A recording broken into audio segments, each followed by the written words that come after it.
तर बघा, डिमॉनिटायझेशन ज्यावेळेस झालं त्याच्यानंतर जी वाटचाल युपीआयची ती जास्त वाढली. आपल्यापैकी गावात बऱ्याच जणांना ते माहित पण नव्हतं. पण ज्यावेळेस 9 नोव्हेंबर 9/11 त्यानंतरचा जो पुढचे 1-2 महिने होते त्याच्यामध्ये मग जे लोकांकडे पैसे नसायचे आणि त्यानंतर मग हळूहळू पुढच्या टप्प्यात सुरुवात झाली कॅशलेस इकॉनॉमीची. कॅशलेस मध्ये भारताचं म्हणजे 2-3 अडचणी होते. एक तर पेनिट्रेशन पण कमी होतं आणि ब्लॅक मनी पण जास्त होता. मग वेगवेगळ्या गोष्टीसाठी वेगवेगळे उपाय योजले. त्यामध्ये सुरुवातीला आपण स्वतःच भारत पे, युपीआय यासारख्या गोष्टी आणल्या. तर आपल्याला महत्वाचं काय तर तारखा लक्षात ठेवणं. सगळ्यात आधी काय तर नोटबंदीची तारीख. ते कोटक महिंद्रा बँक जे आहे त्याचं अकाउंट 811 अकाउंट आहे, बऱ्याच ठिकाणी असतं जाहिरात त्याची. त्यांनी सुरुवातीला नो फ्रील अकाउंट काढलं होतं, झिरो बॅलन्स अकाउंट. 811च नाव दिलं त्यांनी, कारण 8/11 ही नोटबंदीची तारीख होती. तर युपीआय जे आला होता, आता ही तिन्ही गोष्टी एका वन स्टेप मध्ये जर लक्षात ठेवायचे असतील तुम्हाला तर असं लक्षात ठेवू शकता तुम्ही. जिथे कॅशलेस इकॉनॉमी लिहिलंय ना तिथे वर लिहा युपीआय. युपीआय ची तयारी आधीच करून ठेवली होती भारतानं. युनिफाईड पेमेंट इंटरफेस ह्याची जी सुरुवात आहे ती एप्रिल, हे सगळं 2016 मध्ये, सगळं 2016 मध्ये. त्यानंतर परत काय झाली, नोटबंदी झाली. नोटबंदी कधी झाली, 8/11, 8/11. त्यानंतर भीम ऍप कधी आणले, डिसेंबर मध्ये. तिन्हीचा क्रम विचारला जाऊ शकतो, तिन्हीचा क्रम लक्षात ठेवा.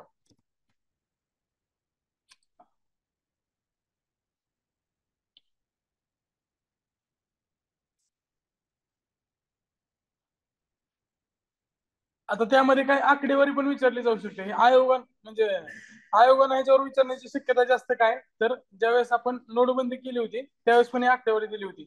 सरकार काय सांगत होतं की भारतात 98% व्यवहार आणि 68% मूल्याचे व्यवहार रोखीने होतात. अमेरिकेत हे प्रमाण अनुक्रमे म्हणजे 55% फक्त तिथे व्यवहार आहेत ते रोखीने होतात, बाकी 65% व्यवहार कॅश न होतात. आणि आता आपल्याकडे पण कॉन्टॅक्टलेस एटीएम वगैरे आलेला आहे. फक्त ते जवळ टॅप करायचं, मशीन जे असतं ना, मशीन जवळ टॅप केलं ना तर ते डायरेक्ट त्यातनं पेमेंट होऊ शकतं. त्याला परत पिन टाकायची वगैरे पण गरज नसते, काही स्वाईप वर होतात क्रेडिट कार्ड. पण आता त्या क्रेडिट कार्डचं प्रमाण भारतात कमी आहे, कारण ते जरी वापरलं तर आधीच आपल्याकडे ओटीपी वगैरे घेऊन चोरी जास्त होतात. तसं तर अजून जास्त होईल. त्यामुळं आपल्याकडे अजून त्याला काय म्हणू शकतो आपण, डिजिटल किंवा इकॉनॉमिक साक्षरता, अर्थसाक्षरता कमी आहे. साक्षर आणि अर्थसाक्षर मध्ये फरक आहे. अर्थसाक्षर म्हणजे बँकिंग व्यवहार वगैरे येणं, तुमच्याकडे फ्रॉड होणार आहे किंवा फ्रॉड होण्यापासून तुम्हाला संरक्षण करण्याची माहिती असणं, त्याला अर्थसाक्षर म्हणतो आपण. भारतात रोख पैशाचा वापर जीडीपीच्या 12% होता आणि कॅशलेस व्यवहाराची संख्या जर विचारात घेतली तर प्रति व्यक्ती फक्त 11 व्यवहार होत होते. ते प्रमाण चीनमध्ये 26 आणि सिंगापूरमध्ये 728 होतं. ते आकडे बदलण्यासाठी मग आपल्याला कॅशलेस इकॉनॉमीकडे जाणं गरजेचं होतं. त्यासाठी 10 वर्षापूर्वी संमत केलेल्या payment and settlement system act 2007 ही खूप महत्वाची आहे. Payments and settlement system act 2007 यानुसारच ऑनलाईन व्यवहाराचे निरसन अजून पण केलं जातं. ह्याच्यामध्ये बदल करण्याचा प्रयत्न केलेला आहे पण अजून ते झालेला नाहीये. Payments and settlement system act, payment and settlement system act 2007 ते लक्षात ठेवा. तुमच्या पुस्तकाच्या वरच्या साईडला लिहून घेतलं तरी जास्त चांगलं राहील ते.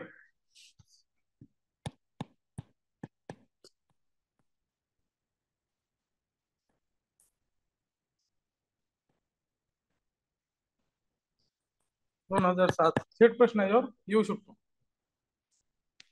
त्यानंतर पुढच्या काळात CCIL, NPCL, national payment corporation, NPCI वगैरे ते डेव्हलप झालं. त्यानंतर रुपे नावाचं आपण स्वतः एक कंपनी स्थापन केली आणि मास्टर कार्ड, विजा त्याच्या ठिकाणी, मॅस्ट्रोच्या ठिकाणी आता अमेरिकन एक्सप्रेस पण आहे ना, तुम्ही बघता एटीएमच्या बाहेर वगैरे, ते काय तर एटीएम कार्ड इश्यू करणारे कंपनी आहेत आणि ते पेमेंट गेटवे सारखं काम करतात. तर आपण स्वतःच काय आणलंय आता, रुपे आणलेला आहे. रुपे सारखे कार्ड आणले आणि ते रुपे कार्ड आता बऱ्याच देशांनी पण स्वीकारले. सिंगापूर, इंडोनेशिया अशा सारख्या देशांनी सुद्धा त्याची स्वीकार केलेला आहे. त्या देशांनी पण ते रुपे कार्ड काढलेले.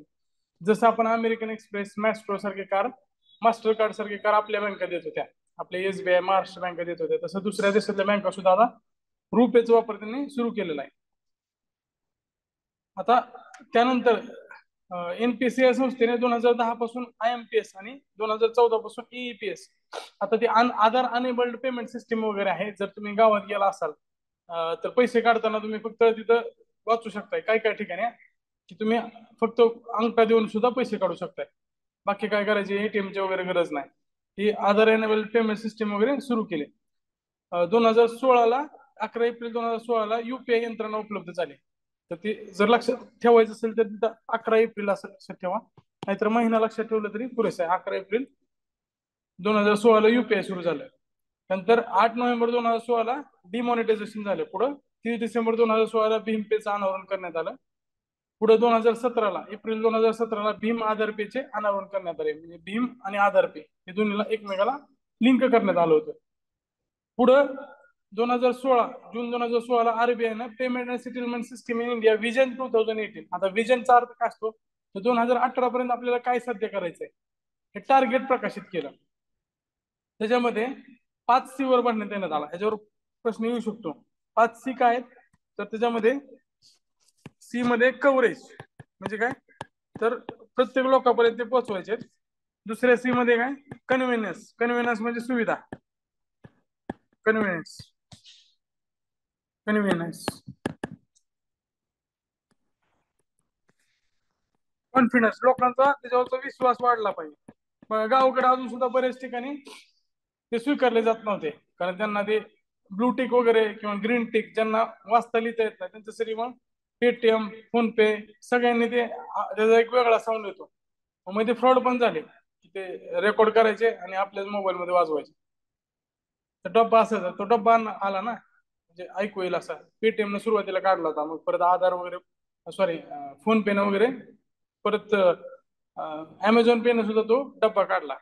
त्या डब्यात आवाज यायचा. कॉन्फिडन्स म्हणजे काहीतरी विश्वास, लोकांचा विश्वास त्याच्यावरचा वाढला पाहिजे.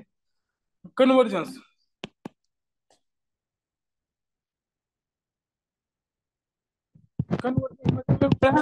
पेमेंट सिस्टीम मध्ये त्याचा वापर झाला पाहिजे. आता बघा तुम्ही म्युच्युअल फंड करायचं असेल किंवा मग कुठे पैसे गुंतवायचे असतील तर पेटीएम वर पण आहे. गोल्ड मध्ये सुद्धा इन्व्हेस्ट करू शकता तुम्ही. पेटीएम गोल्ड आहे, तुम्हाला फिजिकल गोल्ड भेटत नाही पण त्या स्वरूपाचं जे पेपरलेस गोल्ड भेटतं त्याचा वापर म्हणजे तुम्ही सोनं घेतल्यासारखं करू शकता. आता मागच्या 10-15 दिवसापूर्वी सोन्याचा भाव 58,000 पर्यंत आला होता. एक आठवड्यात सोन्याचा भाव 3,000ने वाढला. त्याचा फायदा तुम्हाला तिथं घेता येऊ शकते. कारण तुम्ही जर असं सोनं घेतलं तर मग ते मजुरी असते त्याची. 22 कॅरेटचं असेल तर त्याला 15% आणि जर प्युअर असेल तर त्याला 2-3% मजुरी द्यावी लागते आणि GST भरावा लागतो. तो 3% आणि 3%, 6%, 6% मायनसच होणार आहे. जर तुम्ही व्हर्च्युअल घेण्याच्या ऐवजी जर फिजिकल गोल्ड घेतला तर 6%, जरी भाव जरी वाढले 3-4% तर ते 6%चं नुकसानच आहे तुम्हाला परत विकायला गेल्यानंतर. पेपरलेस किंवा पेपर गोल्ड मध्ये हा नुकसान येणार नाही, कारण त्याच्यामध्ये काय GST वगैरे साठी सूट दिलेली असते.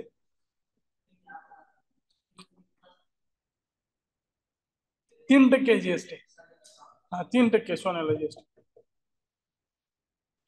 त्यानंतर कॉस्ट, कॉस्ट मध्ये स्वस्त मिळणार आहे ते. आता आपण बघतोय तुम्हाला फोन पे, गुगल पे वर पेमेंट करायला काय ट्रान्झॅक्शन जात नाही, पैसे जात नाहीत काय. आता फक्त रिचार्ज करताना 1 रुपया वगैरे सुरू केलेला आहे फोन पे. जर मोठा रिचार्ज असेल तर 2 रुपये, छोटा रिचार्ज असेल तर 1 रुपया. ह्याच्या आधी तुम्ही गावात ज्यावेळेस रिचार्ज वगैरे करायला जात होता म्हणजे केबलचा वगैरे रिचार्ज, त्यावेळेस वरचे पैसे द्यावे लागायचे 10 रुपये वगैरे.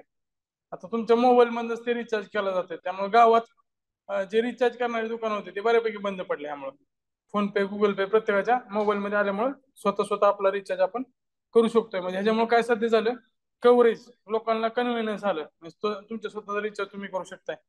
पण त्याच्यावरचा कॉन्फिडन्स वाढला. पेमेंट करायला बरेच जण खिशामध्ये कॅशच ठेवत नाहीत. आता UPIचाच वापर करतात. मी मागच्या 2 वर्षापासून डेबिट कार्ड वापरला नव्हता आणि कॅश पण वापरत नव्हतो, फक्त ऑनलाईनच वापरत होतो. कन्व्हिनियन्स म्हणजे काय तर कन्व्हिनियंट आहे ते, पैसे हरवण्याचा धोका नाही. नवीन आलेले नोटा तर अजून जास्त हलके आहेत, ते एकदा पाण्यात भिजले तरी फाटू शकतात. आणि कॉस्ट, कॉस्ट तर काय फुकटच आहे. आता ट्रान्झॅक्शनवर कुठलाही टॅक्स किंवा काय द्यावं लागत नाही. आता काय समित्या आहेत, समित्याच्या प्रत्येक समितीचं काय वैशिष्ट्य आहे, त्या समितीचं वैशिष्ट्य फक्त बघूया.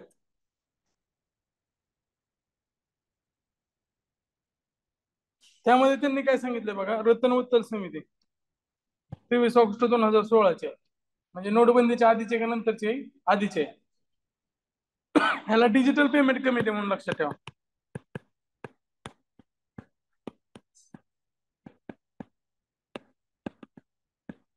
Digital payment committee. आता या कमिटीनं काय सांगितलं तर आरबीआयनं जे नियमनाचं काम आहे डिजिटल पेमेंटचं ते काढून घेतलं पाहिजे. रतन वत्तल न झाला इथं लगे रतन वत्तल.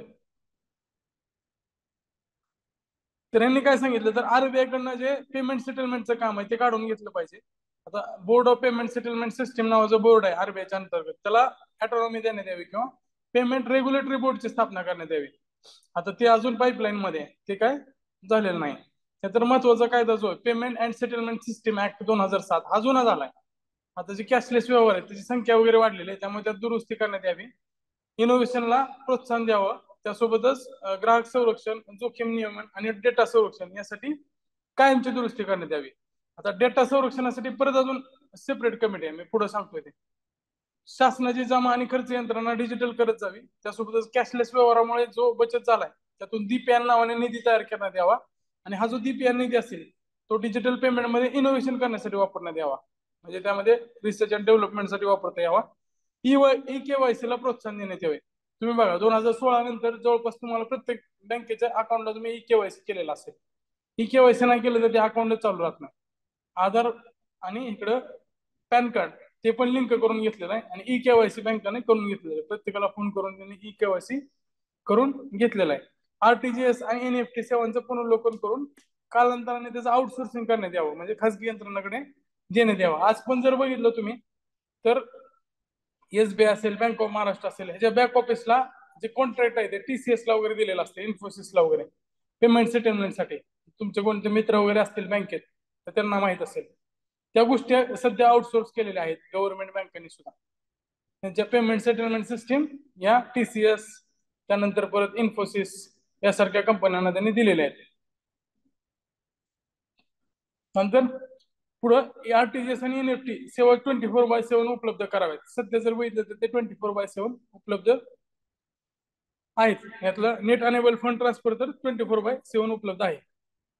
एनपीसीआय ही अधिक देणी केंद्रित म्हणजे पेमेंट सेंट्रिक केली पाहिजेत आणि जास्तीत जास्त बँकेचा समावेश एनपीसीआयच्या मालकीत करण्यात यावा. आता सध्या ज्या बँका सेटलमेंट करतात ऑनलाईन, आता बँक ऑफ महाराष्ट्राचे पैसे जर एसबीआयच्या अकाउंट मध्ये पाठवायचे असतील तर मी युपीआयचा वापर करणार.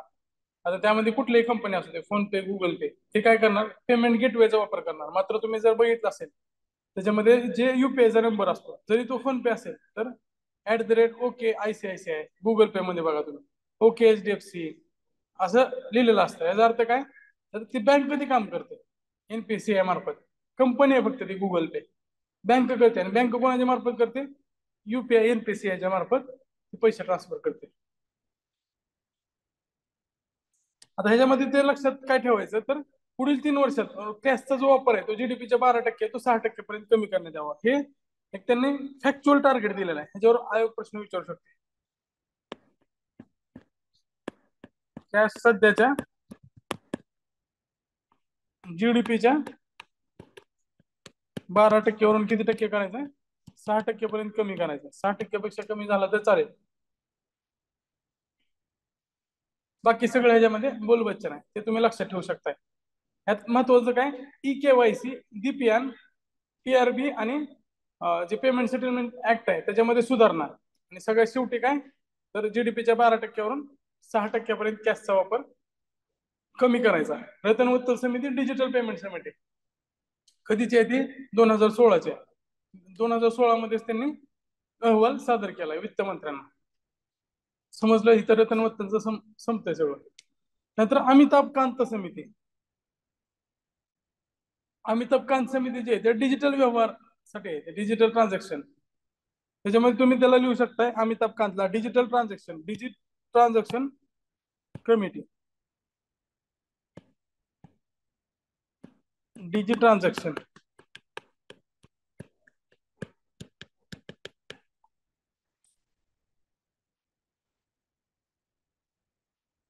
आता हे अमिताभ कांत कोण होते त्यावेळेस त्यांनी त्यावेळेचे मुख्य कार्यकारी अधिकारी होते.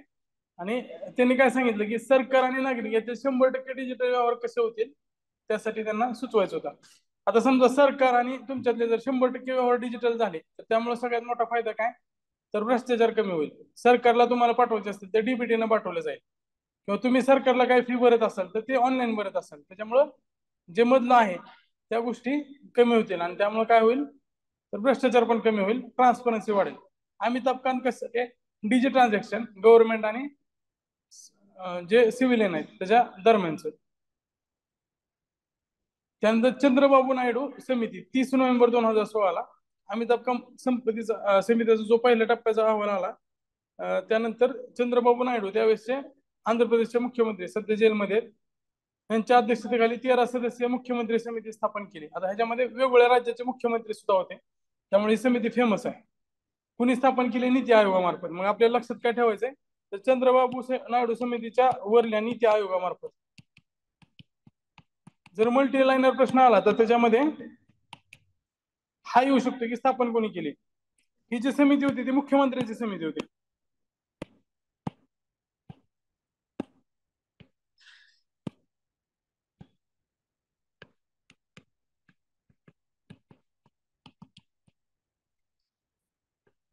त्याच्यामध्ये ओरिसाचे शिवनवीन पटनायक, मध्य प्रदेशचे शिवराज सिंग चौहान, महाराष्ट्राचे त्यावेळेचे फडणवीस साहेब, पुदुच्चेरीचे नारायण स्वामी, असे वेगवेगळे मुख्यमंत्री होते. आणि टोटल सदस्य किती होते त्यामध्ये, 13. ह्याच्या आधी आयोगाने प्रश्न विचारलाय सदस्य किती होते, तर 13 सदस्य, 13 मुख्यमंत्री होते यामध्ये. तर फॅक्च्युअल जर लक्षात ठेवायचं तर काय, नीती आयोगामार्फत स्थापन झालेले 13 सदस्य होते, मुख्यमंत्र्यांची समिती होती, स्थापन नीती आयोगाने केली होती. आता यांनी काय शिफारसी केल्या, तर 2017 पर्यंत प्रति व्यक्ती वर्षभरात प्रति व्यक्ती 365 व्यवहार, म्हणजे रोज प्रति व्यक्ती एक व्यवहार कॅशलेस करण्याचे लक्ष ठेवता येऊ शकते. यांनी लक्ष काय ठेवलं, तर प्रति व्यक्ती 365 म्हणजे रोज एक व्यवहार, हे एक महत्वाचं आहे. त्यानंतर त्यांनी तांत्रिक पायाभूत विकासास प्रोत्साहन दिलं, कारण डिजिटल व्यवहारासाठी ज्या इन्फ्रास्ट्रक्चरची गरज आहे त्यासाठी प्रोत्साहन दिलं पाहिजे. आता इन्फ्रास्ट्रक्चर काय असणार आहे, तर त्याच्यासाठी जे सर्व्हर्स वगैरे ते मोठे असले पाहिजे. तुमचं पेमेंट वगैरे अडकणार कधी, ज्यावेळेस सर्व्हर तेवढे ताकदवान नसतील. आणि जर पेमेंट अडकायला लागले तर उद्या तुम्ही डिजिटल व्यवहार करणार आहेत का, करणार नाहीत, कोणच वापर करणार नाही त्याचा. त्याचा कॉन्फिडन्स आणि कन्व्हिनियन्स या दोन्ही गोष्टी महत्वाच्या आहेत. त्यामुळे डिजिटल इन्फ्रास्ट्रक्चर उभा केलं पाहिजे. त्यासाठी सर्व बँक आणि जे पेमेंट बँक आहेत ते आधार एनेबल पेमेंट सिस्टीम सोबत जोडलं पाहिजे. एईपीएस म्हणजे काय, आधार एनेबल पेमेंट सिस्टीम. सर्व बँका एईपीएस ची जोडा. त्यानंतर प्रति व्यक्ती 365 व्यवहार झाले पाहिजे. 365 व्यवहारापर्यंत प्रति व्यक्ती व्यवहार झाले पाहिजेत. जर आपण त्याच्या आधी जर बघितलं, ज्यावेळेस नोटबंदी व्हायची होती त्याच्या आधी फक्त 11च होत होते व्यवहार प्रति व्यक्ती. 11 वरून डायरेक्ट 365 पर्यंत गेलं पाहिजे असं त्यांनी सांगितलं. आधी जर ऍव्हरेज काढला आपण total digital transaction divided by आपली लोकसंख्या, तर ती फक्त 11च होती. तर त्यांनी 365 पर्यंत नेता यायला पाहिजे आणि तसं टार्गेट ठेवलं पाहिजे असं सांगितलं त्यांनी. नंतर बायोमेट्रिक सेन्सर उपकरणं जे आहेत त्याच्यावर 50% सबसिडी दिली पाहिजे, कारण जे मायक्रो एटीएम आहे त्याच्यामध्ये तुम्ही काय करणार आहे, तर तुमचं थंब देणार आहे आणि थंबनुसार ते पैसे तुम्ही काढू शकताय. तर त्यासाठी जे उपकरणं लागणार आहेत त्याला 50% सबसिडी दिली पाहिजे आणि ई केवायसी सुद्धा सुरू केली पाहिजे असं सुद्धा त्यांनी सांगितलं. त्यानंतर अमिताभ कांत समिती कशासाठी होती, सरकार आणि नागरिक यांच्यामधले डिजिटल व्यवहार वाढवणं, तर ते सुद्धा परत चंद्रबाबू नायडूने सांगितलं. आता चंद्रबाबू नायडूचं जर रिव्हिजन केलं आपण, तर सगळ्यात महत्वाचं काय, तर ट्रान्झॅक्शन 365 पर्यंत वाढवायचे, पहिली गोष्ट. दुसरी गोष्ट काय, तर सगळ्या बँका जे आहेत ते ईपीएस ची संलग्न करायचे, आधार अनेबल पेमेंट सिस्टीम. आता आधार अनेबल पेमेंट सिस्टीमची संलग्न केलं तर तुम्ही थंब देऊन पैसे काढू शकताय. तर त्यासाठी मग काय करायला पाहिजे, तर मग ते जे उपकरण आहेत त्याच्यावर 50% सबसिडी दिली पाहिजे.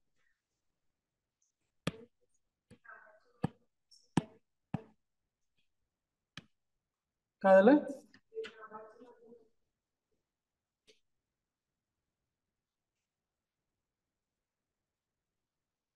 हा तेच ते म्हणजे नाबार्डच्या माध्यमातून सहकारी बँकापर्यंत पोहोचवले पाहिजे. कोऑपरेटिव्ह बँकांना पण ते ईपीएस शी जोडलं पाहिजे. त्यामुळे आपण सगळ्याच बँका, त्यामध्ये कोऑपरेटिव्ह असू दे, रुरल बँक असू दे, सगळ्या बँका ईपीएस शी जोडायच्या.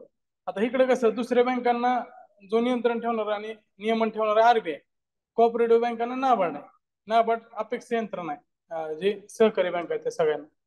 तर मीना हेमचंद्र हे सायबर हल्ल्या संदर्भात तर मी ना हेमचंद्र जे आहेत ना, तर ते सायबर हल्ले हे लक्षात ठेवा. म्हणजे cyber inter disciplinary standing committee on cyber security. तर असं पण लक्षात ठेवू शकता तुम्ही. मीना हेमचंद्र सायबर सिक्युरिटी संदर्भातले होते. एवढंच ते महत्वाचं आहे. मीना हेमचंद्र सायबर सिक्युरिटी जोडायला मला येऊ शकतं ते. आता बी एन श्रीकृष्ण 2013 समिती कशासाठी होती त्यांची? Financial sector legislative reform committee F S L R C, बरोबर आहे का? 2013 होती. त्यांच्या अध्यक्षतेखाली अजून एक समिती नेमली की भारतातले जे विविध डेटा आहे त्या डेटाचा वापर किंवा बँक खात्याचा वापर या पेमेंट गेटवे सारख्या ज्या संस्था आहेत, विजा मास्टर कार्ड सारख्या संस्था आहेत, त्या करतायत आणि त्यांचं जे स्टोरेज आहे ते दुसऱ्या देशात आहे. त्याच्याऐवजी ते काय करायचं आपण, तर भारतात कसं ठेवता येईल किंवा भारतातच त्यांचा डेटा कसा ठेवता येईल यासाठी प्रोत्साहन द्यायचं. म्हणजे उद्या डेटा चोरीनं किंवा मग त्यांचा बँक फ्रॉड आहे ते कमी होतील. तर आपण काय लक्षात ठेवू शकतो, तर डेटा स्टोरेज सिक्युरिटीसाठी श्रीकृष्ण समिती 2017 स्थापन करण्यात आली. श्रीकृष्ण समिती काय? डेटा स्टोरेज सिक्युरिटी 2017 वर दिलंय 31 जुलै 2017. आता सुभाष गर्ग जे आहे ते बिटकॉइन आणि क्रिप्टो करन्सीसाठी.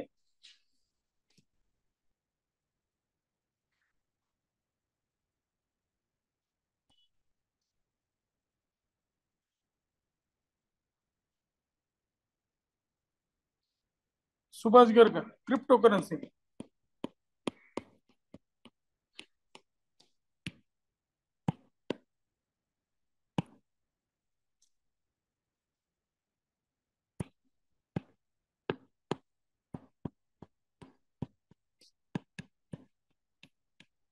तर सुभाष गर्गनं काय सांगितलं की स्वतः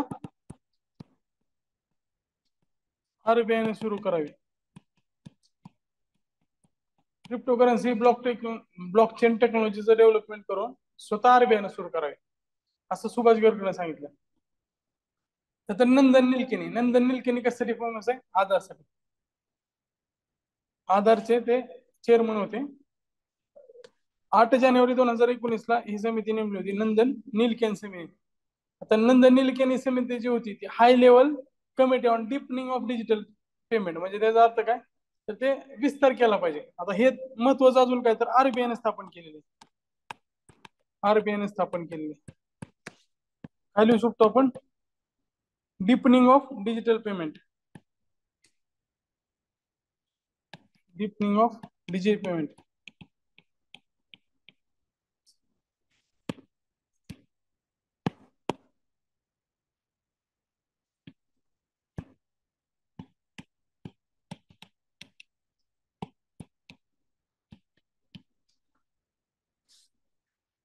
आता महाग बघा चंद्रबाबू नायडू काय म्हणला होता, तर ते व्यवहार जे ते 365 झाले पाहिजे, होते किती 11. आता ज्यावेळेस ही कमिटी आली नंदन निलकेनी समिती, तर त्यांनी काय सांगितलं की 2019 मध्ये म्हणजे जे 22 होते ते 220 पर्यंत गेले पाहिजेत. म्हणजे यांचं टार्गेट काय, तर डिजिटल व्यवहार 22 वरून 2019 ते 2022 पर्यंत किती झाले पाहिजे? 220. सॉरी, हा हे पर मंथ आहे. आता आपण टार्गेट जास्त का ठेवलं, कारण तोपर्यंत आपण रोजचे व्यवहार करायला होतो. म्हणजे 220 आपल्याला पण म्हणजे त्यावेळेसच्या आधीच्या समित्यांना पण वाटलं नव्हतं की लोकांचे एवढे व्यवहार होतील. आता आपण 5 रुपयाची कुठली वस्तू घ्यायची म्हणलं तरी पण डिजिटल पेमेंट करतोय. म्हणजे 5 रुपयाच्या कोथिंबीरसाठी तो भाजीवाला तो पण घेतोय. ह्याच्या आधी पुण्यात म्हणजे विशेषतः पुण्यात तिथं पाट्यावर लावलेलं असायचं की 100 रुपयाच्या पुढं असलं तरच घ्या ना. आता पण पुण्यातले दूधवाले वगैरे जे आहेत, दूध विकणारे किराणा दुकानवाले इथे टपऱ्यावर जुन्या दुकानवाले, त्यांनी त्यांचं असतंच की 100 रुपयाच्या वर झालं तरच मी घेणार, नाही तर आम्हाला टॅक्स लागतो किंवा काय तर पैसे कट होतात. त्यांच्यासोबत भांडायची हिंमत कोण एमपीसी वाल्याच करू शकते फक्त, कसला टॅक्स लागतो म्हणून. तर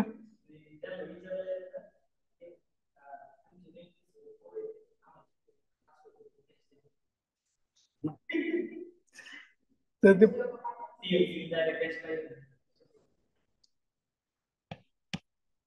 प्रतिमा 220 आधीचं प्रतिवर्ष होतं, हे लक्षात ठेवा. आता नंदन निलकेनी समितीने अजून महत्वाच्या ज्या शिफारसी केलेल्या आहेत त्याच्यामध्ये डिजिटल व्यवहार करणाऱ्या व्यक्तीची संख्या जी होती ती 10 कोटीवरनं 30 कोटीपर्यंत झालेली आहे. म्हणजे हे एक चांगली गोष्ट आहे. आता हे फक्त त्यांनी ऑब्झर्वेशन सांगितलेलं आहे. त्यामध्ये त्यांनी त्याच्यामध्ये सुसूत्रता आणली पाहिजे वगैरे बोलबच्चन आपण लक्षात ठेवायला नाही, जे परीक्षेत विचारलं जाईल तेवढंच लक्षात ठेवायला पाहिजे. आता मागे बघितलं होतं आपण की मीना हेमचंद्र सायबर सिक्युरिटीसाठी होती, त्यानंतर श्रीकृष्ण होती ती डेटा स्टोरेजसाठी होती. त्यानंतर जी निलकेने आली होती त्यांनी काय सांगितलं की जसं आपण सायबर हल्ला झाला किंवा मग कुठला नॉर्मल दहशतवादी हल्ला झाला तर एनएसजी वगैरे स्थापन केलं नाही, तसंच एखाद्या जर सिक्युरिटीसाठी जर कुठला प्रॉब्लेम आला तर त्यासाठी मग FinCERT computer emergency response team for finance केली पाहिजे. तर फिनसर्ट खूप महत्वाचं आहे.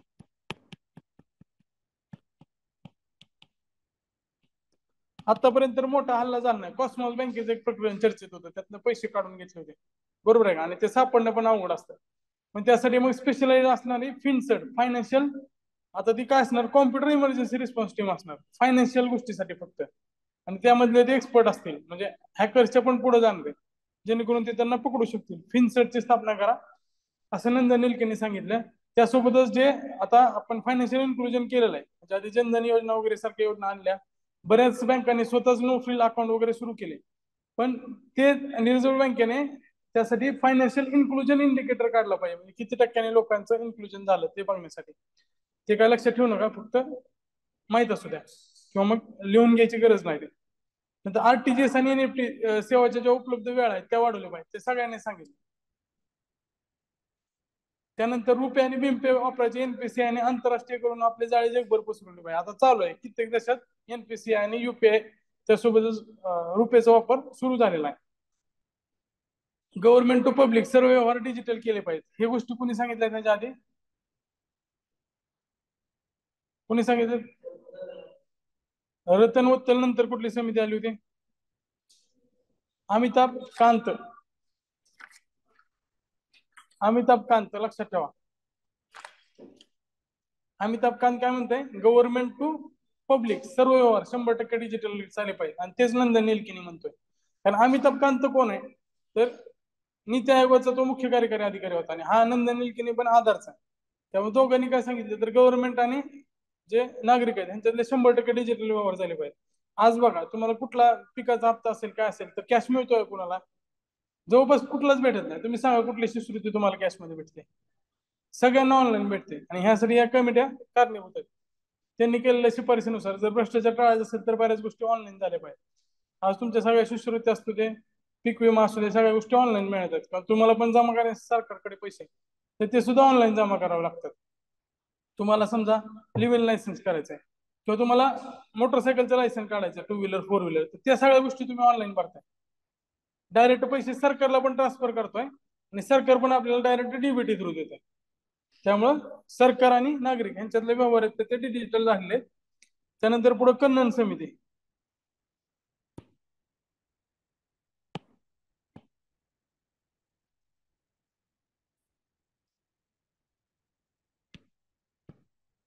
आता ही कन्नन समिती जी होती त्या कशासाठी होती? Committee ATM interchange fee structure.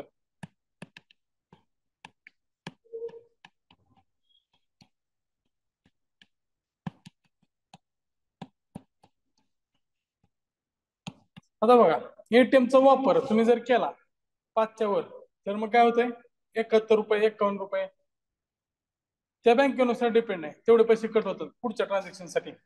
मग दुसऱ्या बँकेचे एटीएम जर वापरले तर त्यासाठी कुठले नियम पाहिजेत, किती ट्रान्झॅक्शन पाहिजेत? मग मेट्रो सिटीसाठी वेगळे नियम आहेत, अदर सिटीसाठी वेगळे नियम आहेत, बरोबर आहे का? मेट्रो एटीएमचे वेगळे नियम आहेत. आता पुण्यामध्ये मेट्रो आहे त्यामुळे ही मेट्रो सिटी असं नाही, ती मेट्रो रेल्वे वेगळी आणि मेट्रो सिटीचा दर्जा वेगळा. मेट्रो सिटीमध्ये मुंबई, कलकत्ता हे 4 महत्वाचे मेट्रो सिटी आहेत. पुणे एटीएमच्या आणि फायनान्सच्या बाबतीत मेट्रोमध्ये येत नाही अजून. तर त्यासाठी मग कुठले नियम तयार करायचे ते सगळं कन्नननं ठरवलं, कन्नननं त्या संदर्भातल्या शिफारसी दिल्या होत्या.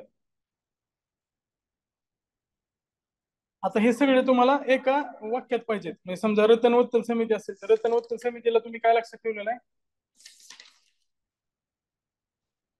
रतनवत्तल कशासाठी? डिजिटल पेमेंट कमिटी आहे, बरोबर आहे. त्याच्यानंतर पुढची कुठली? अमिताभ कांत, ही काय गव्हर्नमेंट टू पब्लिक 100% झाली पाहिजे. नंतर चंद्रबाबू नायडू मुख्यमंत्र्याची समिती आहे, ती बी डिजिटल व्यवहारासाठी. मीना हेमचंद्र कशासाठी, सायबर सिक्युरिटीसाठी.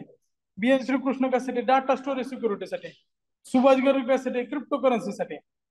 नंदन निलकणी कशासाठी, तर ती करंट डिजिटल पेमेंटचे, डिपनिंग ऑफ डिजिटल पेमेंट, म्हणजे त्याचा अजून जास्त विस्तार झाला पाहिजे, हे एका वाक्यात माहित असले पाहिजे. आणि विजय कन्नन कशासाठी, तर एटीएम इंटरचेंज जी फी आहे तर ती फी ठरवण्यासाठी किंवा त्याच्यासाठी शिफारसी करण्याकरिता आहे.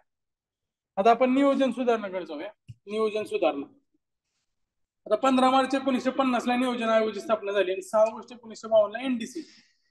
एनडीसी म्हणजे काय, नॅशनल डेव्हलपमेंट काउन्सिल परिषद, त्या परिषदेची स्थापना झाली आणि मग पंचवार्षिक योजना त्या टप्प्यात मग सुरू झाले. त्याच्यानंतर पुढं आता हे नियोजन सुधारणा फक्त वाचून घ्यायचं, त्यातलं असं काय कुठले फॅक्ट्स नाहीत किंवा लक्षात ठेवायचे. फक्त त्यामध्ये एक लक्षात ठेवा, महाराष्ट्राने 1972 पासून जिल्हा नियोजन विकास मंडळ याची स्थापना केली होती. 1972 ला जिल्हा नियोजन आणि विकास मंडळाची स्थापना महाराष्ट्राने केली होती. पुढं जर बघितलं आपण 1993 ची घटना दुरुस्ती झाली, 73 आणि 74वी. त्याच्यानंतर मग झेड नुसार जिल्हा नियोजन समिती आली आणि झेड नुसार नगर नियोजन समिती. आता ज्या गोष्टी चालू आहेत महाराष्ट्रात, पालकमंत्रीचं मेन काम आहे जिल्हा नियोजन समितीचा, म्हणजे डीपीसीचा तो अध्यक्ष असतो आणि डीपीसीचं जे कंट्रोल आहे ते सगळ्या विभागावर असतं. आणि डीपीसी हेच जिल्ह्याचं जे डेव्हलपमेंटचं काम बघत असते. त्याच्यामध्ये जेडपीचं सीओ असू दे किंवा मग जिल्हाधिकारी असू दे किंवा मग कुठल्याही खात्यातले बाकीचे अधिकारी, ते सगळे डीपीसी मध्ये असतात. डीपीसी मध्ये महत्वाचे निर्णय घेतले जातात. तर ते 243 जेडी आणि जेडी नुसार आहे. त्यानंतर 2004 ला वेगळं पंचायत राज मंत्रालय स्थापन केलं. 1 जानेवारी 2015 ही तारीख महत्वाची, नीती आयोगाची स्थापना करण्यात आली. म्हणजे ज्यावेळेस पदावर आले नरेंद्र मोदी, यावेळेस त्यांनी पहिलं भाषण ज्यावेळेस लाल किल्ल्यावर केलं होतं, 15 ऑगस्टला पंतप्रधान भाषण करतात, 26 जानेवारीला राष्ट्रपती भाषण करतात. त्यावेळेस त्यांनी पहिल्या भाषणातच आधीचं जे नियोजन आयोग आहे, म्हणजे नेहरूचं ते ड्रीम प्लॅन होता पंचवार्षिक योजना, म्हणजे ते बंद करून नीती आयोग नीती आयोग स्थापन करायचं सांगितलं 1 जानेवारी 2015.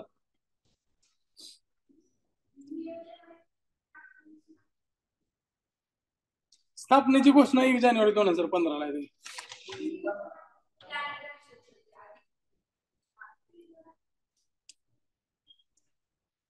घोषणा 1 जानेवारी 2015 ची.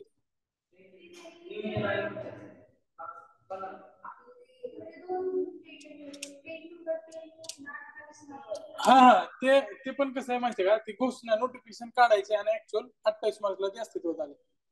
आता ही पण घोषणा त्यांनी केली 1 जानेवारी 2015 ला, पण त्याचं ऍक्च्युअल काम नंतर चालू झालं असेल कधी तर. 28 मार्चला त्याचं काम सुरू झालं नियोजन आयोगाचं. आणि हे जे ते 6 ऑगस्ट ह्याला काय म्हणजे फरक नाही, कारण काउन्सिलची स्थापना करायची गरज नाही. डायरेक्ट ज्यावेळेस पहिली मिटिंग भरली त्याच वेळेस ती एनडीसी स्थापन झाली असं घोषित करण्यात आलं. 28 मार्चच लक्षात ठेवा, पेपर मला आलं तर. 15 मार्चला घोषणा केली, 28 मार्चला ती सुरू झाली. जसं 15 ऑगस्टला जनधन योजनेची घोषणा केली, पण 28 ऑगस्टला ती सुरू झाली.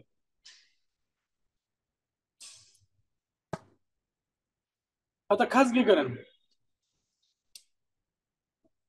खासगीकरणामध्ये आहे ना वेगवेगळ्या टाईपचे प्रकार आहेत. आता ओनरशिप मेजर वरून काय काय प्रकार सांगितलेले आहेत.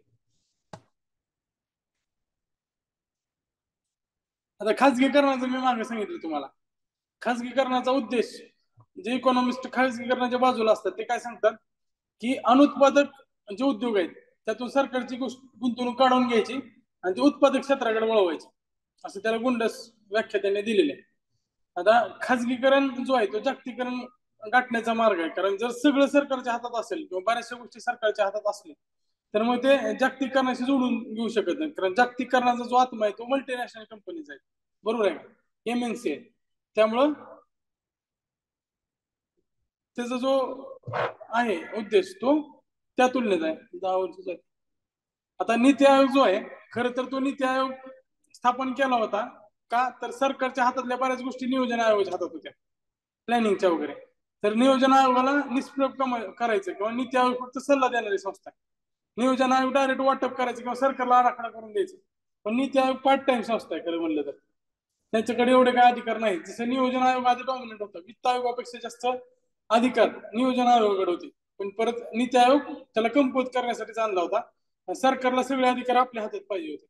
दुसरी कुठले असं थिंक टँक वगैरे सरकारला नको आता. हे नाव जरी नीती आयोगाचं थिंक टँक असलं तरी पण त्यांनी थिंक करायचं आणि त्यांना सांगायचं. बऱ्याच गोष्टी नीती आयोगाला पण माहिती नसतात. नोटबंदी सारख्या गोष्टी त्याचे निर्णय सरकारने घेतले गुप्त ठेवून.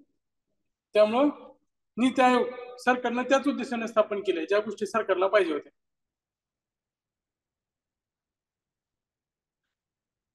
नॉर्मेटिव्ह प्लॅनिंग नीती आयोग संबंधात सांगितलंय ना, ते पूर्ण वाक्य एकदा सांगता का मला?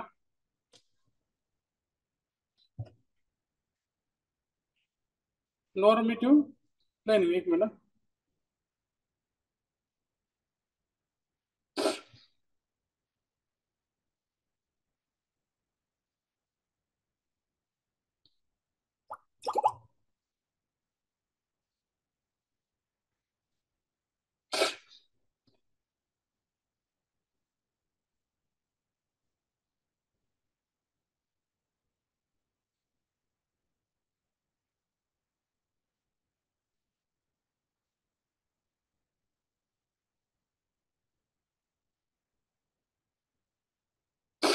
नॉर्मेटिव्ह म्हणजे एखादा उद्देश ठरवला असेल आणि त्या अकॉर्डिंग किंवा त्या संस्थेच्या अकॉर्डिंग, त्या संस्थेच्या कायद्याच्या अकॉर्डिंग प्लॅनिंग करणं. नॉर्मेटिव्ह म्हणजे काय तर जे एखादा उद्देश ठेवला असेल किंवा एखादी कायदे असतील त्याच्या अकॉर्डिंग प्लॅनिंग तयार करणं. फ्रेमवर्कच्या अकॉर्डिंग प्लॅनिंग तयार करणं म्हणजे नॉर्मेटिव्ह प्लॅनिंग. खाजगीकरण ही राष्ट्रीयकरणाच्या विरुद्ध आहे, बरोबर आहे का? डिनॅशनलायझेशन टाईप आहे. 1969 मध्ये 14, 80 मध्ये परत 6 अशा बँकांचे सरकारनं नॅशनलायझेशन केलं. स्टील कंपन्यांचं केलं, कोल इंडियाचं केलं 73 ला वगैरे. तर ते भांडवल ते पूर्ण खाजगी क्षेत्राकडनं सरकारी कडे काढून घेतलं होतं. म्हणजे LIC असू दे, SBI असू दे, एअरपोर्ट म्हणजे एअर इंडिया असू दे, कोल इंडिया असू दे, या सगळ्या ज्या कंपन्या आहेत ते सरकारनं स्वतःकडे घेतल्या होत्या. आता खाजगीकरणामध्ये काय केलंय तर 3 टाईपचं खाजगीकरण आहे. त्याच्यामध्ये वेगवेगळं बघा.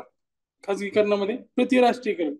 आता प्रतिराष्ट्रीयकरण म्हणजे काय तर पूर्ण त्यातली गुंतवणूक सरकारनं काढून घ्यायची, एअर इंडिया सारखी विकून द्यायची. तर काय म्हणतो आपण डिनॅशनलायझेशन. सरकारी कंपनी सरकारनं विकून टाकली. त्यानंतर संयुक्त उपक्रम, जसं दाभोळ प्रकल्प होता, PPP नुसार चालवणारा दाभोळचा गॅस वीज निर्मिती प्रकल्प. लिक्विडेशन, लिक्विडेशन म्हणजे काय तर डिझॉल्व्ह करायचे. आता BSNL सारखी कंपनी ती कोण विकत घेईल का? त्याच्याकडे लायसन आहे 2G चे, 3G चे, ते आता 4G पेक्षा 5G आलेला आहे. त्यामुळे ते कोण विकत घेणार नाही आता. त्यामुळे त्याला आपल्याला लिक्विड करावं लागेल किंवा त्याची जी मालमत्ता आहे ती डायरेक्ट विकून टाकावं लागेल. म्हणजे का ऑफिसेस वगैरे आहेत.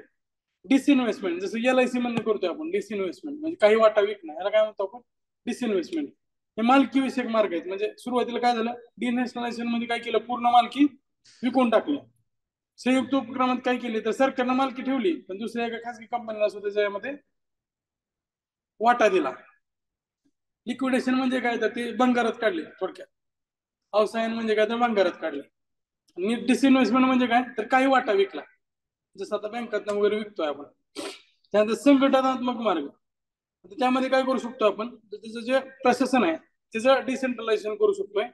ते भाडे तत्वावर देऊ शकतोय, लीजवर चालवायला देऊ शकतोय. त्यासोबतच पुनर्रचना करू शकतोय. भाडे तत्वावर देणं म्हणजे काय तर जसं एक्सप्रेस हायवे भाडे तत्वावर दिला असेल मग सरकार काय करतं आता समजा एखाद्या ठिकाणी स्पोर्ट कॉम्प्लेक्स वगैरे तयार केलेले असतात सरकारने, ते सुद्धा भाडे तत्वावर. स्विमिंग पूल असेल, जिम असेल, सरकारची जिम, महानगरपालिकेची तुम्ही पुण्यात बघा, ते एखाद्या संस्थेला ते चालवायला दिलेले असतात.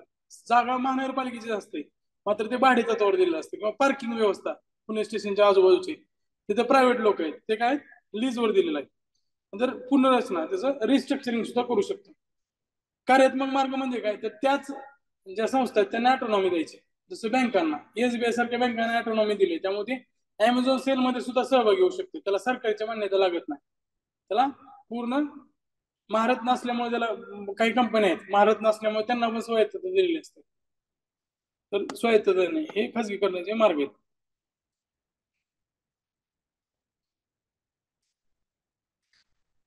आता निर्गुंतवणुकी संदर्भातल्या ज्या समिती आहेत त्यामध्ये 1993 ची रंगराजन समिती.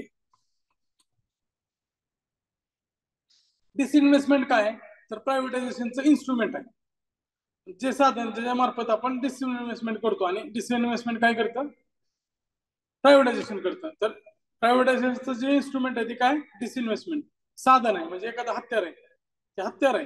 प्रायव्हेटायझेशन करण्याचं हत्यार कोणतं, डिसइन्व्हेस्टमेंट आहे. तर रंगराजन यांच्या अध्यक्षतेखाली 1993 ला निर्गुंतवणूक समिती स्थापन केली होती. निर्गुंतवणूक आयोग आणि समिती ह्याच्यामुळे बऱ्याच वेळा गोळ होतो. 2020 ला प्रश्न विचारला होता, काही जणांनी निर्गुंतवणूक आयोग असं लिहिलं होतं, म्हणजे त्यामध्ये ऑप्शन मध्ये रामकृष्ण यांचं सुद्धा नाव होतं आणि रंगराजांचं सुद्धा नाव होतं. तिथं कमिशन आहे का कमिटी आहे हे महत्वाचं आहे, एक एक शब्द महत्वाचा आहे, त्याच्यावरून सुद्धा गणू शकते उत्तर. तर रंगराजन समिती ही निर्गुंतवणूक समिती, डिसइन्व्हेस्टमेंट कमिटी हे लक्षात ठेवा. त्यानंतर त्यांनी काय सांगितलं किंवा काय शिफारसी केल्या, तर संरक्षण आणि ऊर्जा सोडून इतर सार्वजनिक प्रकल्पातून टप्प्याटप्प्याने डिसइन्व्हेस्टमेंट केली पाहिजे. त्यासाठी डिसइन्व्हेस्टमेंट कमिशन स्थापन करा, म्हणजे तो स्पेसिफिक त्या कामामध्ये तज्ज्ञ असेल आणि त्याविषयी निर्णय घेईल, असं रंगराजांनी सांगितलं होतं. आणि त्या शिफारसी मान्य करून सरकारनं 1996 ला जी व्ही रामकृष्ण यांच्या अध्यक्षतेखाली एक निर्गुंतवणूक आयोग स्थापन केला. त्यानंतर पुढे 2001 ला आर एस पाटील यांच्या अध्यक्षतेखाली 2 वर्षासाठी दुसरा निर्गुंतवणूक आयोग स्थापन केला. त्याची मुदत परत 2004 पर्यंत वाढवली आणि शेवटी तो डिझॉल्व्ह केला. 2016 ला दीपम विभाग, दीपम हा डिसइन्व्हेस्टमेंट साठीच होता. दीपम म्हणजे काय, department of investment and public asset management. त्याचं नाव थोडं पॉझिटिव्ह ठेवलेलं आहे, डिसइन्व्हेस्टमेंटचं काम करतं, मात्र त्याचं नाव आहे डिपार्टमेंट ऑफ इन्व्हेस्टमेंट, हे लक्षात ठेवा. ते खाली देताना तुमच्या डोक्यात असणार डिसइन्व्हेस्टमेंटच, कारण दीपम काय काम करतं, डिसइन्व्हेस्टमेंटचं काम करतं, पण त्याच्या नावात इन्व्हेस्टमेंट आहे, department of investment and public asset management, हे लक्षात असू द्या. दीपमला ते असं देतील की disinvestment and public asset management, department of investment and public asset management, department of disinvestment and public asset management. दीपमचा लॉंग फॉर्म विचारतील ते, तर department of investment and public asset management आहे, हे विषय लक्षात ठेवा, त्याला बॉक्स करून ठेवा, हे परत तुमचं चुकणार नाही. 2005 मध्ये नॅशनल इन्व्हेस्टमेंट फंड तयार करण्यात आला होता. 2005 मध्ये नॅशनल इन्व्हेस्टमेंट फंड, निर्गुंतवणुकीतील जी रक्कम असेल ते त्याच्यामध्ये टाकली जायची. तर 2005 ते पण लक्षात ठेवा.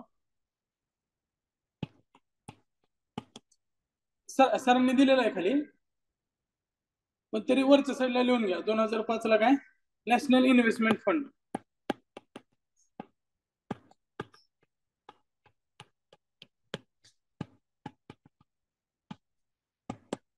निर्गुंतवणुकीवरील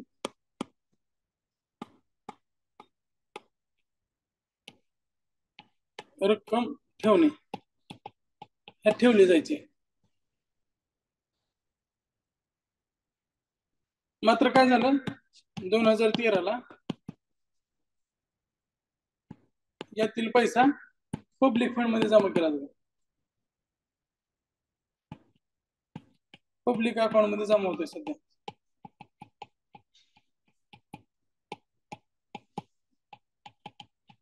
दोन 2005 ते 13 दरम्यान काय होता, नॅशनल इन्व्हेस्टमेंट फंड होता. आणि ज्यावेळेस सरकार बदललं, मोदी सरकार आलं, त्यावेळेस त्यांनी नॅशनल इन्व्हेस्टमेंट फंड रद्द करून टाकला.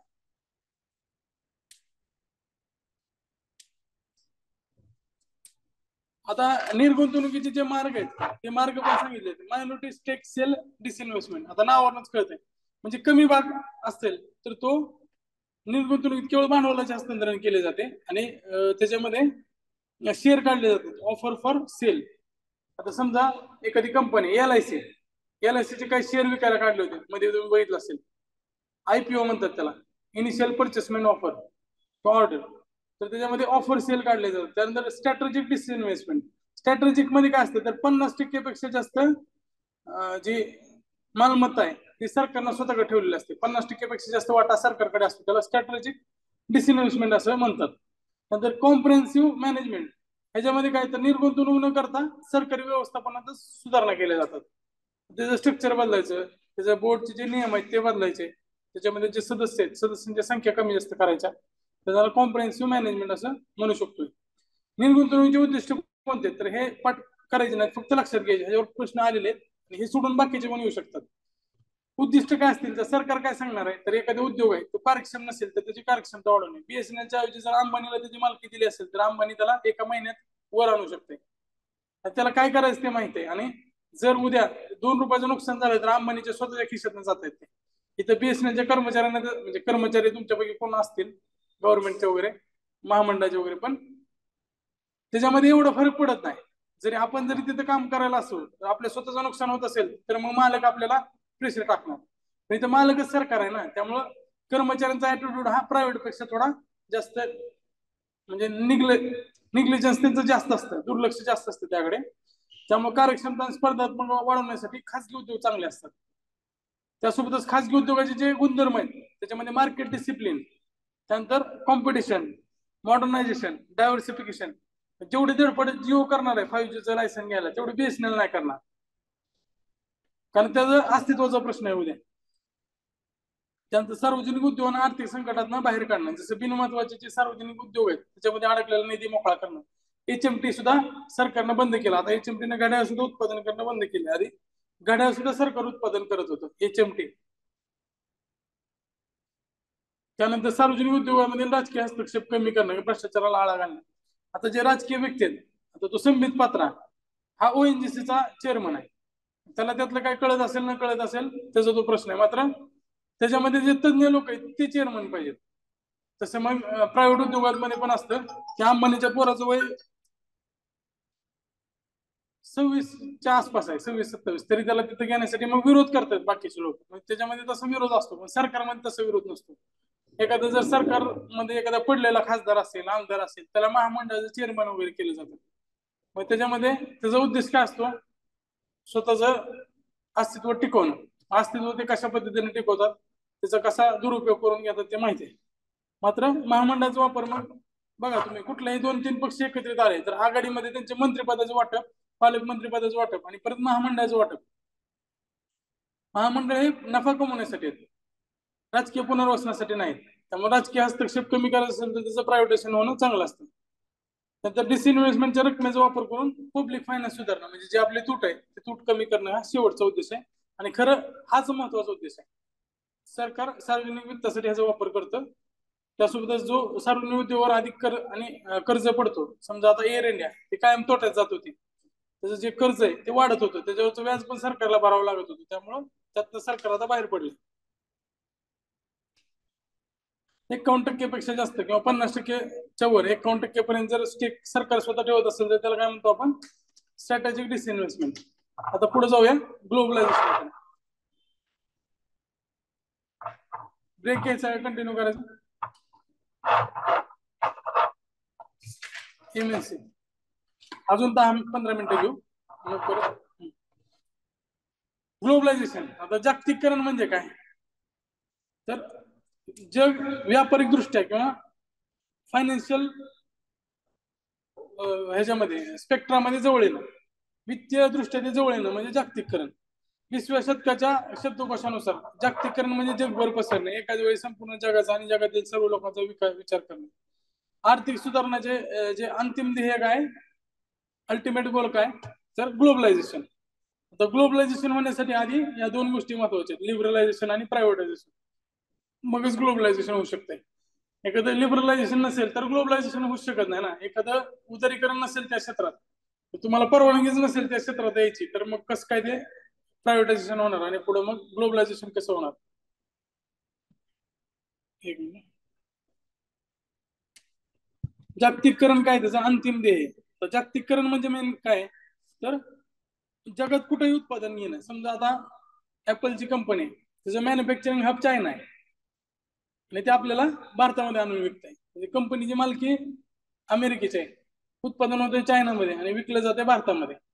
तर हे झालं जागतिकीकरण. बाजारपेठ संपूर्ण जग आहे आणि परकीय क्षेत्र यामध्ये महत्वाचे असते. आता ह्याच्यामध्ये बघा ग्लोबलायझेशन मध्ये काय काय महत्वाचं आहे, तर ह्या सगळ्या गोष्टी दिलेल्या आहेत. Brand, exploitation, growth, poverty, environment, या सगळ्या गोष्टीचा अँगल ग्लोबलायझेशन मध्ये होतो. त्याचा फायदा तोटा वगैरे त्यासाठी आपण परकीय व्यापारामध्ये बघितलेले आहेत, वेगवेगळ्या थिरीज बघितलेले आहेत. म्हणजे खरंच गरिबी कमी होते का, खरंच त्याचा फायदा तोटा काय, हे सगळं आपण मागे बघितलेलं आहे. आता काही राज्यांचे एफआरबीएम कायदे, एफआरबीएम कायद्यामध्ये आपण सॉरी हे चुकून इकडे काय आले,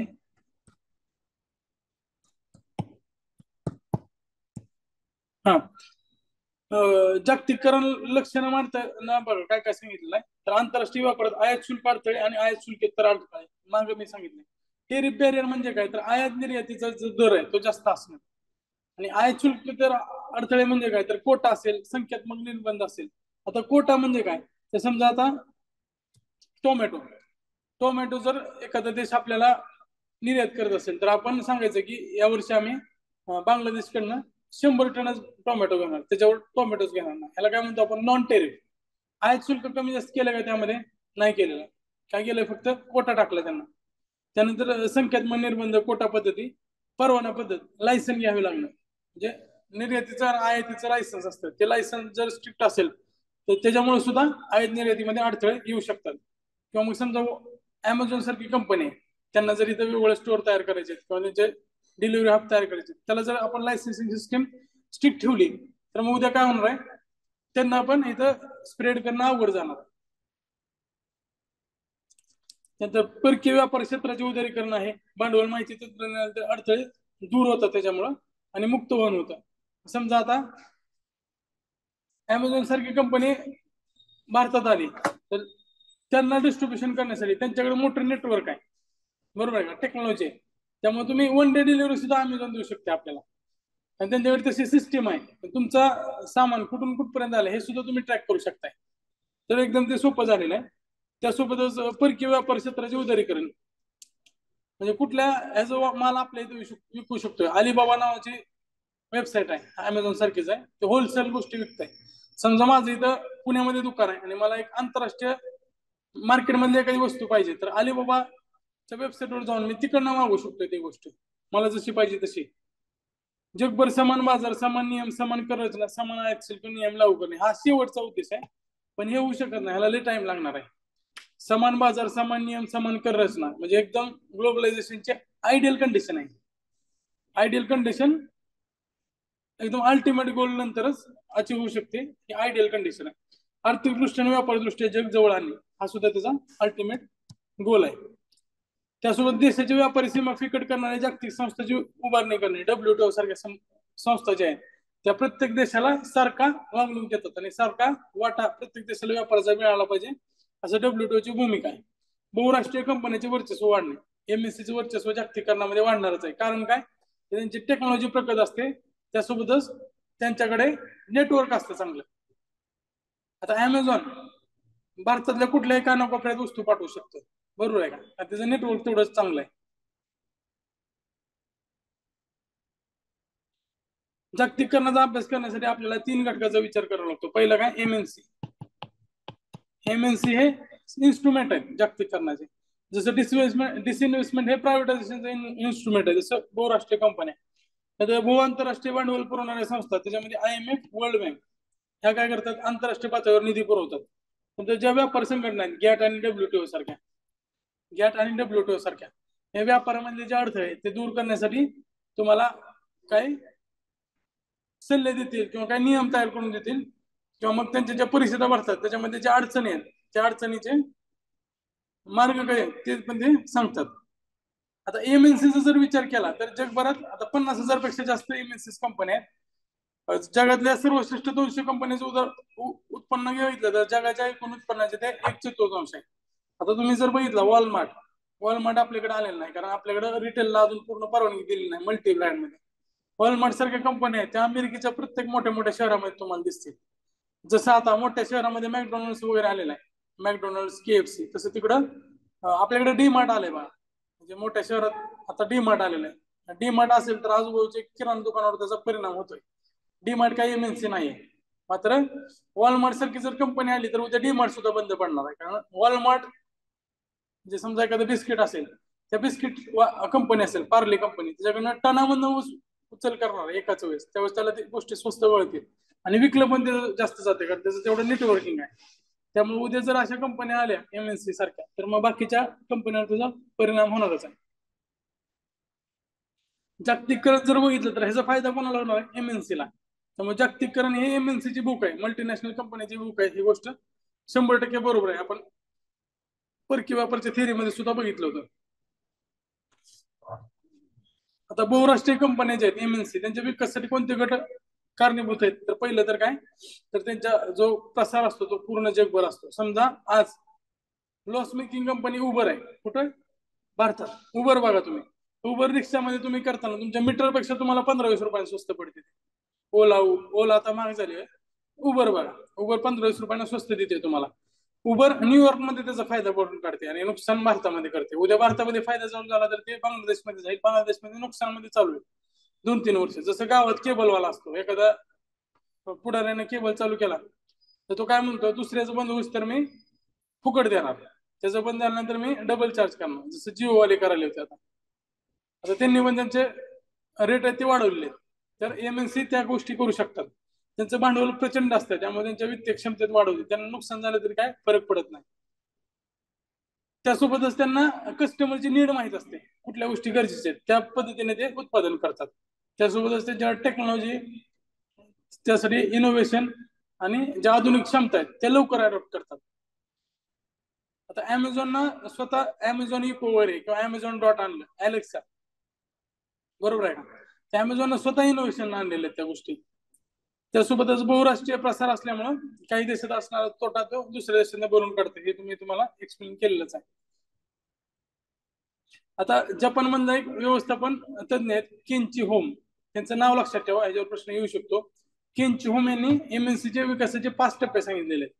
पहिला टप्पा काय, तर एक्सपोर्ट ओरिएंटेड कंपनी. आता नवीन शोध तंत्रज्ञानामुळे एखाद्या देशातील कंपनी निरक्षम बनते, जसं इन्फोसिस वगैरे आलेले. त्यानंतर ओव्हरसीज ब्रांचेस, पुढच्या टप्प्यात काय करते ती कंपनी, समजा ऍपल असेल, ती सुरुवातीला निर्यात करत होती. त्यानंतर ऍपलनं काय केलं, ओव्हरसीज ब्रांचेस दुसऱ्या देशात त्याच्या शाखा काढल्या. त्यानंतर रिलोकेटिंग प्रोडक्शन, ऍपलनं परत त्याचा जो फॅक्टरी तीच कुठे घेऊन गेली, चायनामध्ये, किंवा एमआयनं भारतात आणली, भारताच्या बँगलोरमध्ये वगैरे ते उत्पादन करते. त्यानंतर अंतर्गत विकास, इन्सेंट्रेशन, विविध देशांमधील ते केंद्र आहेत, त्या देशामधील ग्राहक आणि गरजा विचारात घेऊन उत्पादन यंत्रणेत अनुकूल बदल करतात. एमआयनं भारतात परवडतील असे मोबाईल तयार केले. किंवा मग सोपं उदाहरण बघायचं असेल तर पिझ्झा, डॉमिनोज, ते पनीर, आचारी पनीर वगैरे तसे त्यांचे फ्लेवर आहेत पिझ्झा हटचे. तर ते काय अमेरिकेत चालणार नाहीत, भारतात चालणार नाहीत. म्हणजे भारतातल्या गरजा ओळखून त्या एमएनसीने काय केलं, भारतात वेगळे प्रोडक्ट लॉन्च केले. बरोबर आहे का. त्यानंतर त्या परत ग्लोबल बनतात, म्हणजे काय, तर जगच त्यांची सामूहिक बाजारपेठ बनते. म्हणजे आज डॉमिनोज विकताना त्याचे जे एखादा समजा साधा पिझ्झा असेल, आता ते वेगवेगळ्या टाईप आहेत. मार्गारिटा पिझ्झा जो आहे तो प्रत्येक देशात विकला जात असेल तर त्याचं एक स्टँडर्ड आहे. अमेरिकेत तो जेवढा वजनाचा असेल तोच भारतात तेवढाच वजनाचा आहे, तेवढाच इंडोनेशियामध्ये, तेवढाच चायनामध्ये. तर त्याची जगच एक बाजारपेठ झाली आणि त्याचं सगळं स्टँडर्ड आहे. उदाहरणार्थ मॅकडोनल्डचे फ्राईज फेमस आहेत, फ्रेंच फ्राईज. तर त्यासाठीचा जो बटाटा लागतो तो मोठा लांब असतो आणि तो पिकतो अमेरिकेमध्ये. ते त्या कंपन्याकडनं विकत घेतात आणि ते फ्राईजचे जे कच्चा माल आहे तळण्यासाठी तो प्रोसेस करून अमेरिकेतनं परत पूर्ण जगभरात पोहोचला जातो. म्हणजे त्यांचं मार्केट पूर्ण जगभर झालेलं. जरी ते फ्राईज प्रोसेसिंग अमेरिकेत होत असेल तर त्यांचं बाजारपेठ पूर्ण जगभर आहे. त्यामध्ये जगभरात मॅकडॉनल्ड पसरलेले आहे. त्यामुळं जग एक त्याची सामायिक बाजारपेठ बनलेली आहे. आता 5 टप्पे जागतिकीकरणाचे पण आहेत, जागतिकीकरण अशाच टप्प्यात होतं. आता पॉझिटिव्ह आणि निगेटिव्ह रोल काय, त्याच्यावर सुद्धा प्रश्न आलेले. पॉझिटिव्ह रोल काय, तर देशातल्या बचत आणि गुंतवणुकीतील तफावतीमुळे भांडवल अभाव तयार होतो. म्हणजे समजा आता उबर सारख्या कंपन्या असतील, ओला सारख्या कंपन्या असतील, आता त्यासाठी भांडवलाची गरज आहे. त्यामुळे ती गरज कोणी भागवली, उबर कंपनीने भारतात येऊन भागवलेली. म्हणजे डिजिटल इन्फ्रास्ट्रक्चर लागत असेल किंवा मग भांडवलाची गरज असेल त्यांनी ते भागवलेले. एमएनसी जे आहेत त्या निर्यातक्षम वस्तू बनवण्याची त्यांच्यामध्ये क्षमता आहे. जर समजा एमआय सारख्या कंपनीने भारतामध्ये जर एखादी जे ब्रँच टाकली असेल तर भारतात उत्पादन करून ते बांगलादेश, पाकिस्तानमध्ये विकू शकत असेल तर ती काय झाली, आपल्यासाठी ते परकीय चलन मिळतच ना, आणि त्यासोबत रोजगार पण मिळतो. कर वसुलीत वाढ होते, कारण त्याला भारतात एक्साइज ड्युटी वगैरे भरावं लागेल, जीएसटी भरावं लागेल विकताना. तर सरकारच्या महसुलात वाढ होते. त्यासोबतच त्यांच्याकडे टेक्नॉलॉजी आहे की स्वस्तामध्ये फोन कसे तयार करायचे, इनोव्हेशन आहे, टेक्नॉलॉजी आहे, तर त्याचा फायदा पण भारताला होतोय. त्यासोबतच ग्राहकांना स्वस्तामध्ये चांगल्या क्वालिटीचे फोन मिळत आहेत. आधी बघा तुम्ही, जे अँड्रॉइड फोन होते ते खाली पडले तर लगेच डिस्प्ले वगैरे जायचा, सॅमसंगच्या सुरुवातीचे फोन. पण एमआयचे फोन त्या तुलनेत जास्त स्टडी आहेत, ते पडले तरी त्या लवकर काय होत नाही. तर टेक्नॉलॉजी आणि स्वस्तामध्ये पण आहेत ते. देशी उद्योगावर ते संलग्न संस्था स्थापन करू शकतात आणि देशी उद्योगांना त्याचा फायदा होतो. जसं जिओ, जिओनं कोणासोबत पार्टनरशिप केली आता? फ्लिपकार्ट सोबत काय तर चालू आहे त्याचं, सॉरी फ्लिपकार्ट नाही, फेसबुक सोबत जिओचं टाईप करायची सुरुवात आहे. तुमचं काय कुठपर्यंत आलं ते मला माहित नाही, पण मी न्यूज मध्ये वाचलं होतं. ते देशी उद्योगावर सुद्धा टाईप करू शकतात. जसं टोयोटोनं केलं होतं. टोयोटोनं आधी इथल्या डीएसके सोबत केलं होतं, त्यामुळे गाड्यावर डीएसके टोयोटो दिसायचं. तर आपल्या देशातल्या कंपन्यासोबत सुद्धा करू शकतात. किंवा मर्सिडीज बेन्झ मधली बेन्झ एक कंपनी, त्या बेन्झनं भारत मोटर सोबत करार केलेला, त्यामुळे भारत बेन्झ येतं. भारत बेन्झ. हिरो भारतीय कंपनी होती, होंडा जपानीज होती.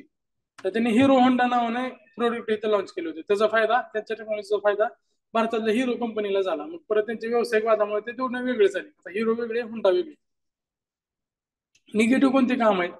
तर त्या कंपन्या भांडवल जोखीम क्षमता आणि व्यवस्थापन त्याच्यामध्ये अतिउच्च आहेत. त्यामुळे दुसऱ्या कंपन्यांना किंवा दुसऱ्या देशी कंपन्यांना त्याचा तोटा होतो. ते देशातल्या उत्पादनाची जागा घेतात. वॉलमार्ट उद्या भारतात आलं तर डीमार्टचा तोटा होणार आहे.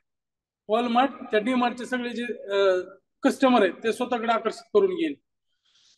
त्यासोबतच बहुराष्ट्रीय कंपन्या जे आहेत ते राजकीय हस्तक्षेप पण करतात. आफ्रिकेमध्ये असेल किंवा मग आखाती देशात असेल, तिथल्या तेल कंपन्यांवर होल्ड ठेवण्यासाठी तिथलं जे पंतप्रधान अध्यक्ष आहेत ते बसवण्याचं काम ते करतात.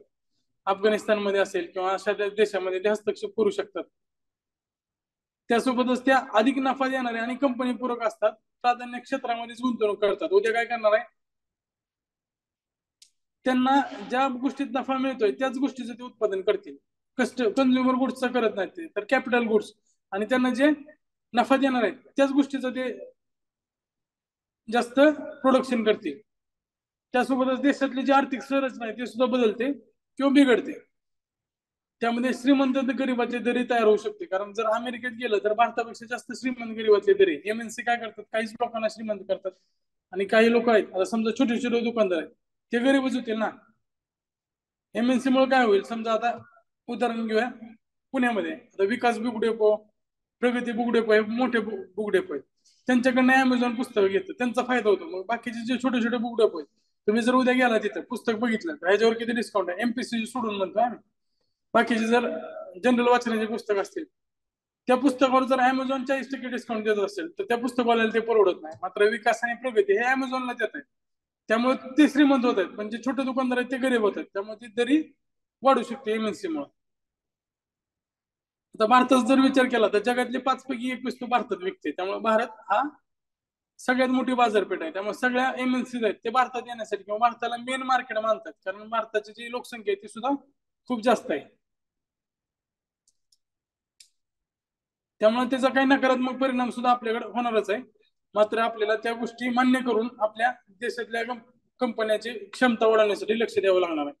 बाकीच्या सगळ्या गोष्टी आहेत त्याच्यामध्ये आपण काय केलंय तर आरबीआयनं परकीय व्यवहारावर नियंत्रण ठेवण्याच्या पेक्षा फेमा कायदा केला, त्यानुसार थोडंफार त्याच्यावर नियमन तर करते, पूर्ण कंट्रोल नाही पण सुपरविजन तर करायचं काम फेमा मार्फत करत आहे.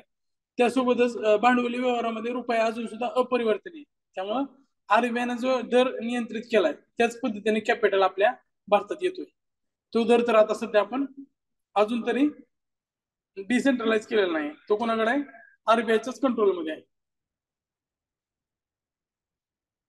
20 मिनिटाचा ब्रेक देऊया, त्यानंतर आपण IMF वर्ल्ड बँक हे कंटिन्यू करू.